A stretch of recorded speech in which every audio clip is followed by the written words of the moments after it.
कर्नाटक में मई 2023 में संपन्न विधानसभा चुनाव में भारी जीत हासिल कर कांग्रेस सत्ता पर काबिज हुई थी। 224 सदस्य विधानसभा में उसे 135 सीटें मिली और भारतीय जनता पार्टी सत्ता से बाहर हो गई। इससे राष्ट्रीय स्तर पर मल्लिकार्जुन खड़गे को काफी मजबूती मिली, मगर अब उनके सामने 2019 के लोकसभा चुनाव के दुस्वप्न को पीछे छोड़कर नई कहानी लिखने की चुनौती है। राजनीतिक विश्लेषकों के अनुसार यदि कांग्रेस खड़गे के गृह राज्य में अच्छा प्रदर्शन करती है तो इससे न केवल पार्टी में बल्कि विपक्षी गठबंधन में इनका प्रभाव बढ़ेगा। गठबंधन में पार्टी की स्थिति और मजबूत करनी होगी। खड़गे ने इस बार कांग्रेस अध्यक्ष के नाते और विपक्षी गठबंधन के सहयोगी दलों के साथ समन्वय की जिम्मेदारियों के चलते चुनाव नहीं लड़ने का फैसला किया है। पार्टी ने उनके दामाद राधाकृष्ण डोड्डामणि को गुलबर्गा से उम्मीदवार बनाया है। पार्टी के एक नेता ने हालांकि दावा किया कि अगर खड़गे खुद अपने गृह क्षेत्र गुलबर्गा से लड़ते तो पार्टी को निश्चित रूप से अच्छा मत प्रतिशत हासिल करने में मदद मिलती। मल्लिकार्जुन खड़गे 2009 और 2014 के लोकसभा चुनाव में गुलबर्गा संसदीय सीट से जीत गए थे। हालांकि 2019 के चुनाव में ये जीत की हैट्रिक नहीं लगा पाए और उन्हें हार का सामना करना पड़ा था।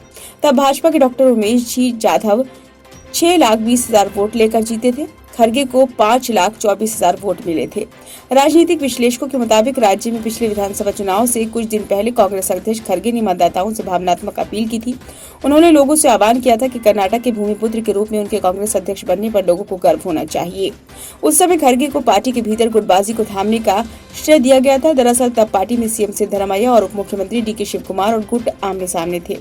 राज्यसभा में नेता प्रतिपक्ष खड़गे कर्नाटक से कांग्रेस के दूसरे अध्यक्ष है। इससे पहले पार्टी प्रमुख एस निंजालेक्का भी इसी राज्य से थे।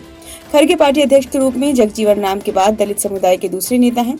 मतदाताओं को लुभाने के लिए कांग्रेस मुख्य रूप से 5 गारंटी लागू करने की बात कर रही है। इसके अलावा जनाधार बढ़ाने, खासतौर पर दलितों तथा वंचित वर्गों से संपर्क साधने के लिए खड़गे फैक्टर को भुनाने का प्रयास करेगी। राजनीतिक प्रवेशकों के अनुसार कांग्रेस को राज्य में सत्तारूढ़ दल होने का फायदा मिलेगा। वे राज्य सरकार के कार्यों को लेकर जनता के सामने जाएगी।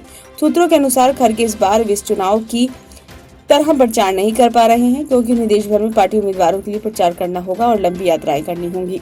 2019 के नतीजे: पार्टी सीट भाजपा 25, कांग्रेस 1, जदयू 1, निर्दलीय 1। जातिगत अनुपात 19.5% अनुसूचित, 7% ST, 16% OBC, 14% मुस्लिम, 14% लिंगायत, 11% वोट करेगा। ब्यूरो रिपोर्ट, नई दिल्ली।